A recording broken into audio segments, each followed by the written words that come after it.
Trader friends, how are you? This is Tom with Tom Willard Trading. Another video update. Very opportune time. There's tons of opportunity out there right now. My last video I put out on the crypto space. If you haven't checked it out, check it out. You've got to take a look at that. There is some serious opportunity coming. They're still festering. It's sitting right there. The charts are all there. Everything kind of broke out. Bitcoin didn't quite break. It broke out to new highs, came back in. Things are settling. If they hold the area, they look like they're going higher, but of course, have your own stop, have a plan, have an extrapolation target point for your trades, and obviously with your longer term stuff, you can hold. I think it's got a space definitely in my portfolio for the longer term. But getting with the markets now, let's talk about the SPY, the S&P 500 ETF here. Obviously, in a very, very, very, very, very long trend. You can see here from about September 1st to the first week of October, we had a correction, right? A pullback. It pulled back pretty aggressively here, retested, made a second low, then a higher low. So you see an inverse head and shoulders here, broke the neckline, and it's gone right back up. And now we're getting another pullback. So the question is this pullback here going to just go higher off this trigger that it hit on Friday, or will it come back and double tap, or even come back down and test this area here? You can see on the long term, the weekly chart here on the SPYs, stayed away from that 20-period moving average. Completely repelled until this very last time, showing that there might be some weakening here. Wasn't able to get that low all through this time here. And let me actually draw it out here so you can see. We can see a little bit more space here. There we go. So you can see what you see here when it crossed over, the 20 crossed over the 40 here off this big move down when the COVID collapse. That's when it signaled here a buy, pull back, pull back. You see it kissed it twice here, but ever since here around a year ago, September, right, or I'm sorry, November 2020, wasn't able to touch that 20-period moving average until just now. Now, so this could indicate there's weakening, but we're still in a strong market. And again, if you have stops, use them, honor them. I shared tons of examples that I think I shared on Twitter of things that I was trading that I got stopped out of for losses that continued to get completely crushed. The one that really comes to mind right off the top of the bat, and I mean, you could probably find all sorts of examples of things in an uptrend that turn. But here's the Moderna. Look at this. Look at the fall part. This trigger here. Your stop is here. You would get stopped at here, or worst case here when it gapped down. Now, if you decided to hold on, say you bought it up here in this area at say 440, and you didn't take your stop at 400, well, and you're like, well, it's going to come back, and now it's at 231. You're feeling a lot of pain. This is why you've got to take those stops. And then if you bought it in this area here around 320, well, you can see when it broke down here, it took out all of this here in one shot at around 300, 280 to 300. So there's your stop there. If you were buying in this area here, and then notice it continued and dropped another, good God, 70, 80, 90, even almost $100 here from 300 to almost 200 here that it kissed. So take your stops. This is a perfect example of why you should. Now, again, this works both ways. You can get stopped out of something, and then it can continue higher, but then you can always buy it back. Remember, I always say, what do commissions cost nowadays? Hardly anything, if anything at all. So if you're in doubt and you're stuck, just get out. You can always get back in. You may have to pay a little bit of a higher price, but that's okay. Follow your plan, okay? Let's take a quick peek at the Qs here. I'm going to try to keep this video pretty short, and we'll go through some top ideas. There's some really hot ideas here that I'm going to share with you, so it'll be worth your time. This Qs, same thing, right? It actually kissed off the 20 period a couple times on the weekly, and it did here, and then it repelled it and moved back up. So you can almost look at like another pullback to that area. It could be viable. Now, when you get to 5, 6, 7, 10, 15 iterations of this, it tends to wear out, and it will stop working at one point. So be careful as we get really high here on the count of pullbacks that have worked and gone higher. Eventually, it's not going to work, and it's going to come down hard. And then you want to just flip the script and go short if you do that sort of thing. Okay, don't worry. As long as the market's moving, you can make money if you know what you're doing and you have a plan. It can go up, it can go down. It doesn't matter. Okay, just follow your plan. Have a technique that is proven to you over a statistically significant number of trades, that it provides you benefit and puts money in your pocket. If it doesn't, then you don't have an edge, and you should not be trading whatever method is that you think you have. All right, you'll see here I've got a bunch of swing watch stuff here. You'll see all these stocks here, and it's sort of from the biggest gainers to the biggest losers on Friday. I'm just going to touch on some of the ones that I think are really hot. Here's one that's cheap. Where is it at? LPTX. Look at the weekly chart here. This explosion typically has follow through. Now you notice it's exploded up and it's pulled back here nicely, probably around 50% of this initial move from way down here to $1.40 all the way up to $4.20, and now it's back at 246. Now what I'm looking at here is this pullback. It's pretty calm, if you will, right? Here is really squirrely all over the place. Typically, after you get that, think of like when you pull a rubber band, you let go. The first few oscillations are more violent. There's a lot more whip. That's what's happening here. But then as it starts, the oscillations start to grow in number, and time passes, it starts to coil, wind up, and that's what it's doing here. Now you notice each candle will get violet, go higher, then it'll go lower, higher, lower. But what I like here toward the end of the day, you'll see on the 60-minute chart, look at the volume that came in after many days down. Coming here, 50% retracement. Look, 20-period moving average kissing. This is getting close to being a buy, guys. Watch it. You're looking at an entry anywhere from 250, 260, maybe 280, depending on what the situation is, how the next few candles lay down. And then a stop below whatever that low is. You'll see you got gap support here at 220. So this is a hot one in my opinion. Keep this on close watch over the next couple weeks. All right, here's another one, Life. ATYR Pharma. Again, see the weekly chart, big, just been decimated, just hanging out here to low, really kind of a stage one type of situation. And you get this explosion, right? Interest in the stock is pulled back here. You got this larger flag on the weekly. I mean, it's massive. It started pretty much in early September.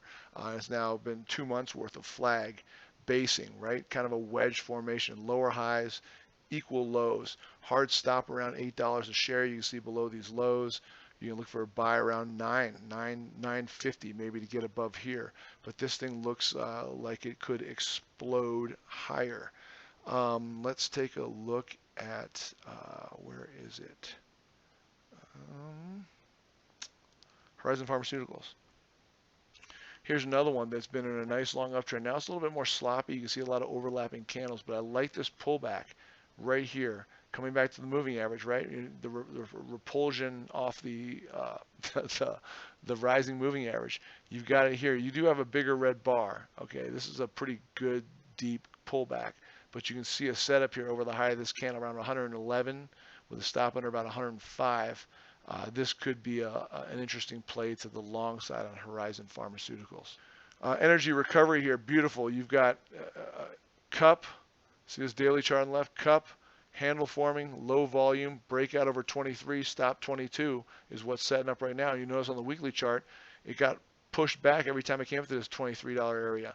So if we can break past that, there's no resistance to the left. This thing could rock and roll. Watch ERI to the long side. Now as a group, these rails look solid. And the setups are looking really juicy here. You look at the weekly chart on CSX. It made a lower low, double tap type setup up here now. Look at this gorgeous. I mean, that is just sexy AF. Look at that thing pulling back, rising moving average. We're away from it here, but it's been a nice pronounced move. This is where you can get that measured move situation where if we can break past 36 entry, 35 stop, right? And then you're looking for a measured move off this 30 to 36, $6 pivot off the 5. Look at $41 on your target. So that's kind of walk you through the extrapolated targets, which is what I'm doing on Bitcoin, Ethereum, Cardano, all the rest of those that I've talked about in the other video. Use those extrapolated targets so you can set realistic targets to sell parts of your position. And you got to have a plan, right? What are you holding for a longer term? What's more of your trade money? Your trade money, do you have tighter stops on it? That sort of thing. Okay. CSX though looks good. There's a couple other ones in this group I want to share with you. CNI, Canadian National Railway here. You'll see it pulling back, right? Very similar. You got a lower low here right into the moving average. On the daily, weekly is extended very strong on the weekly, but you've got a flag setting up, aggressive move here. So look at that last one, that Life. Notice how Life has done this, right? And I'm looking for another thing like that on Life. So this is what CNI looks is just the further down the road setup of Life, that previous stock I just mentioned. Now, nothing happens for certain, right? It's not for sure, but that's what you're banking on with the technical analysis, that it's going to repeat itself. So anyway, CNI here, definitely worth watching. Norfolk Southern, where's Kansas? Norfolk Southern, you see, is a little bit weaker. It's pulled back even harder. You got a little bit more of a pullback. Kansas City Southern, I think, KSU. Yeah. Look at this one. This one's strong.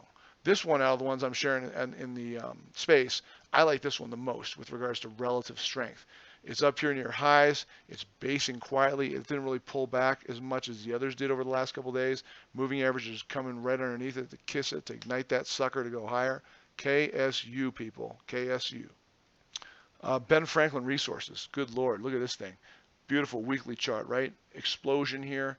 Topping tails that broke past here. That topping tail is part of these two massive green candles up, and then just a nice pullback flag. Technically, it hit here on Friday. Now, I didn't have this on radar till just now. I just scanned it over the weekend. But you better believe I'm watching this closely for an entry probably in the 36 and change with a stop underneath about 34 and a half. Would be my stop underneath here. But I like what it's seeing. It's just above the resistance point here. It breached it.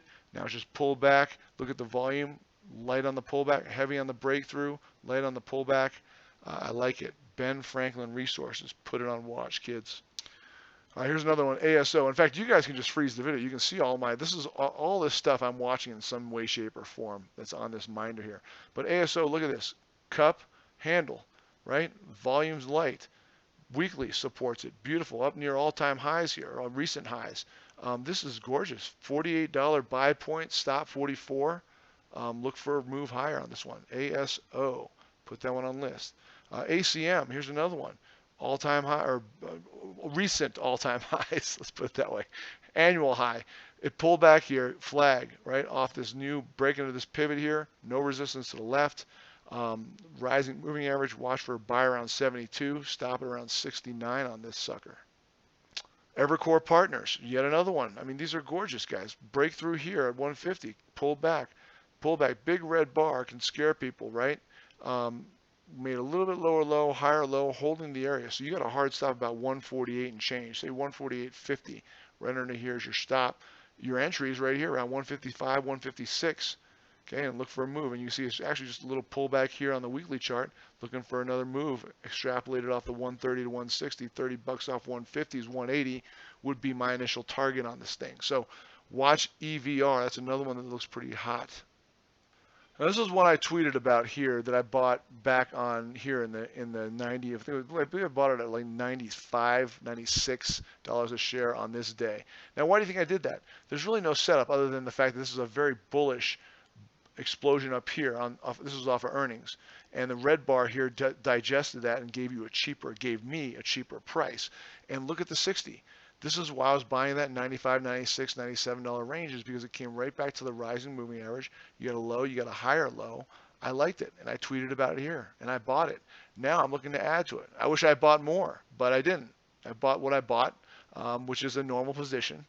And obviously that's why I bought it, because I wouldn't buy more than a normal position. I do nibble sometimes and buy pieces of positions. So on this particular one, you buy it, you can look to add to the position if it comes up, because this is more of an aggressive move, because you have a pretty tight stop on this thing, right? Underneath here. But you can go aggressive, buy a normal size position, or you can nibble and buy a little part of a position. You got to follow your plan, whatever that is. Okay, this thing tried to go lower, popped right back up, came up, and boom, now it's up here.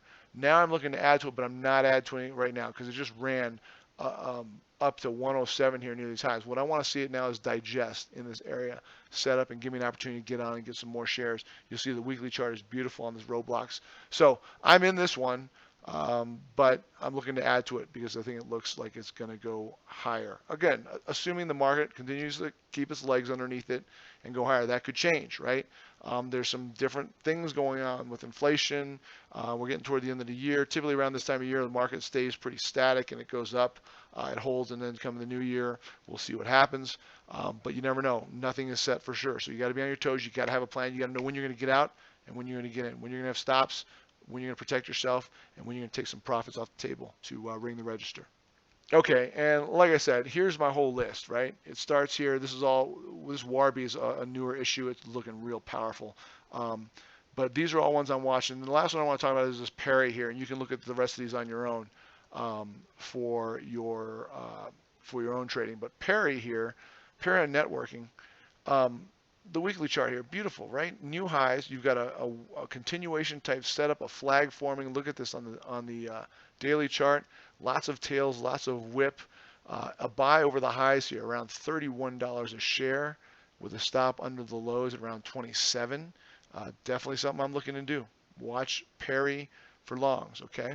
But like I said, look at all these stocks here. You can see it. You can pause the video, obviously. Tesla's one that I've been in and out of. I do not own it now, and now I'm looking to see. I've been trading it, day trading it almost every day, actually. It is a real nice one to day trade if you know what you're doing. And you can follow your plan and take your protective stop losses, because if you don't, you can get your rear end handed to you quickly on this. You can also make a ton of money quickly on this, and that's what I like about it. But anyway, I like the way this thing rebounded off. It went under $1,000 here, and it rebounded pretty strong. Now it's come up. What happens typically, what I've seen is it'll come down and it might retest this area. But if it comes down and retests that area and start to show some buying picking up, I'm going to be buying some probably, considering if I get my setup on the smaller time frames. Sorry, I got interrupted with a phone call there. But what I'm looking at here is watching this thing. Now, you'll notice here on the 60, we had a little grind day. You got a higher low. If this higher low holds, a scalp here from the 140 range, looking for a move up to 160 to 180 is definitely worth entertaining. But like I said, on any given day, anything can happen with this thing. I think that there's got a hard support point right now around the high 900s. 990, I believe, in that area. Now, if it breaks through that, it could be a great shorting opportunity. So if and when it gets down to that $1,990, $1,000 price, I'm just kind of spitting out my game plan to you. If and when it gets down there, I'm going to watch it closely on the 5-minute, 10-minute, 15-minute charts. If it can hold, serve, I'm going to probably be getting in there and trying to get it for a ride to the top side. If it can't and it starts to fall through, I'll probably get short on that thing and try to ride it down for a move at least to this gap support here around 950. That is what I'm thinking my game plan is now. Now, that may change Monday morning when things open up. This thing opens up at 1160. That changes my game plan big time. If it opens down at 900, it changes, right? If it opens flat, then I'm watching it closely. Watch the main support points, 120, right? Here's about 110 maybe, 112. 120, 112, and of course 90. I think this is 987 is what it went down to, 987 here. So those are your points, and then you get your resistance points up here. You got a nice overhead cap here, about 160 or 1060, 1070 a share. So that's just kind of a little advanced look. I just want to kind of let you a peek in what I'm thinking when this thing opens up on Monday. And like I said, my game plan would change completely if it opened up at 1400, which is possible, or opened up at 750, which is possible. Typically when it gaps that much, I won't touch it for at least a half an hour and just let things kind of work out and see where the support is, see where the resistance appears to be setting up, and then look to take advantages of pieces in between there on the micro charts, in and out in 2, 3, 4, 5, 10 minutes, or holding something for a few hours and trying to take $20, $30, $40, $50 out of the trade per share. All right, guys, hope that helps. Man, we are in the world of opportunity here between the cryptos, the stocks. Like I showed you, there's a ton of great opportunities here, all setting up. If you're a chartist, you can see what I'm talking about. If you don't, go through my other charts. You'll learn. Charts to me are the king. Charts don't lie. It's the truth of what has happened up to that point and what a lot of times where people are placing their bets. They may say something, but the charts are telling you what's actually happening up to that point, and it can show you support and demand, or support, demand, supply, and resistance, and then you can make educated decisions on where to put your trades in, and obviously knowing that every new moment is a unique moment. Okay, it's unique to any time period before, and that's why you have to have stops, because nothing is for sure. You're just getting an edge, ideally, with regards to your technical analysis. All right, guys, trade well, study, have a great rest of your weekend, and we'll talk to you in the next video.